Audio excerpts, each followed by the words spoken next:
2025-26 সালের বাজেটে ফ্ল্যাট রেজিস্ট্রেশনের খরচ কমানোর দাবি জানিয়েছে আবাসন খাতের সংগঠন রিহ্যাব। জাতীয় প্রেস ক্লাবে আয়োজিত এক সংবাদ সম্মেলনে এই দাবি জানিয়ে সংগঠনটির সভাপতি মোহাম্মদ ওয়াহিদুজ্জামান বলেন, বৈষম্যমূলক ড্যাপ ও ইমারত বিধিমালার কারণে আবাসন শিল্প এবং লিঙ্কেজ শিল্পগুলো ক্ষতিগ্রস্ত হচ্ছে।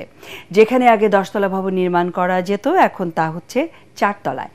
এতে করে স্থবিরতা বিরাজমান করছে আবাসন শিল্পে। অন্তর্বর্তী সরকারের কাছে ড্যাপের নীতিমালা সংস্কারের আবেদন জানানো হয় সংবাদ সম্মেলনে।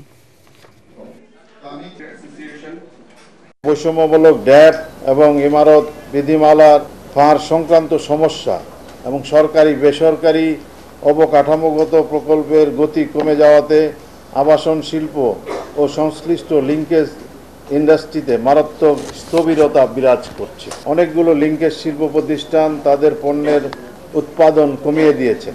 উৎপাদন কমানোর কারণে স্বাভাবিকভাবেই কর্মসংস্থান সংকুচিত হয়ে পড়েছে।